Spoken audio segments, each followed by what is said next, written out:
ખેડૂતો જગતના તાત છે તેના પર આ આભ તૂટી પડ્યું છે એ રીતની પરિસ્થિતિ આજે ઊભી થઈ છે। ગઈકાલે અતિ તીવ્રતા સાથે પવન ફૂંકાયો હતો અને કરા સાથે આ જે માવઠું છે, જોરદાર વરસાદ છે એ ખાબક્યો હતો। અત્યારે જે ખેતીમાં ઊભો પાક છે તેના પર તો જાણે આભ તૂટી પડ્યું છે, નકારાત્મક અસરો છે વર્તાઈ રહી છે। હવે ઊભા પાકો પર અત્યારે આવો માવઠું, આ કમોસમી વરસાદ આવે તો એની ખૂબ ખરાબ અસર વર્તાય। જીરું, કપાસ, વરિયાળી, ઘઉં, એરંડા, ઈસબગુલ જેવા ઊભા પાક પર અત્યારે આ પ્રારંભે કેરીના પાકને પણ વ્યાપક નુકસાન થયું છે। માર્કેટિંગ યાર્ડમાં પડેલો જે માલ છે તે પણ પલળીને નાશ પામ્યો છે, જેને લઈને અત્યારે હવે ખેડૂતો સરકાર પાસે આશાની માંગણી કરી રહ્યા છે કે હવે એમને કોઈ મદદ કરવામાં આવે।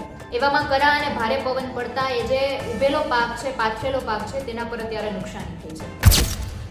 નમસ્કાર, આપની સાથે હું આકાંક્ષા, તમે જોઈ રહ્યા છો હવે રાજકોટ। વાત કરવી છે ગુજરાત રાજ્યના અનેક જિલ્લાઓમાં અત્યારે જે માવઠું પડી રહ્યું છે। રાજકોટની આપણે વાત કરીએ તો ગઈકાલે અતિ તીવ્રતા સાથે પવન ફૂંકાયો હતો અને કરા સાથે આ જે માવઠું છે, જોરદાર વરસાદ છે એ ખાબક્યો હતો। એ સિવાય અનેક જિલ્લાઓની વાત કરીએ તો દરેક જિલ્લાઓમાં આ જ પરિસ્થિતિ છે। ઘણી બધી જગ્યાએ તો ખૂબ વધારે કરા સાથે વરસાદ પડ્યો છે, જેની ખેડૂતો જગતના તાત છે તેના પર આ આભ તૂટી પડ્યું છે એ રીતની પરિસ્થિતિ આજે ઊભી થઈ છે। આ માત્ર એક માવઠું નથી, થોડાક મહિનાઓની આપણે વાત કરીએ તો ઘણા બધા જે ઝાપટાઓ છે, માવઠું છે, કમોસમી વરસાદ છે એ પડ્યો છે અને તેના કારણે આ પરિસ્થિતિ છે ખેડૂતો પર એ અત્યારે આવી ગઈ છે। અત્યારે જે ખેતીમાં ઊભો પાક છે તેના પર તો જાણે આભ તૂટી પડ્યું છે, નકારાત્મક અસરો છે વર્તાઈ રહી છે। તેને લઈને ખાસ આપણે વાત કરીએ તો 2025ના ઓક્ટોબર અને નવેમ્બર મહિનામાં આવેલા આ માવઠામાં ખેડૂતોને કરોડો રૂપિયાનું નુકસાન થયું છે। જ્યારે હવે ગઈકાલ વહેલી સવારે અને મોડી રાત્રે રાજ્યના અનેક જિલ્લાઓમાં માવઠું આવ્યું, તેનાથી વધારે પરિસ્થિતિ વણસી ગઈ છે।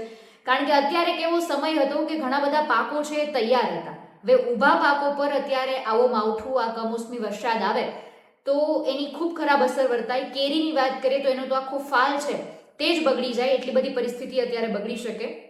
માવઠાનો પ્રારંભ છે ગઈકાલે વહેલી પરોઢથી ઉત્તર ગુજરાતના વાવ, થરાદ, બનાસકાંઠા અને પાટણ જિલ્લામાંથી થયો છે અને સાંજે અને રાત્રે ઘણા બધી જગ્યાએ પવન અને કરા સાથે આ વરસાદ પડ્યો છે। હવે ખાસ કરીને જે ઉનાળુ પાક છે, રવિ પાક છે, જીરું, કપાસ, વરિયાળી, ઘઉં, એરંડા, ઈસબગુલ જેવા ઊભા પાક પર અત્યારે આ પ્રારંભે કેરીના પાકને પણ વ્યાપક નુકસાન થયું છે। ખેડૂતો સાથે અત્યારે વાતચીત કરવામાં આવે તો એ તમે અત્યારે સાંભળો કે એમની વ્યથા શું છે, કારણ કે સતત આ માવઠાનો માર તેમને પડી રહ્યો છે।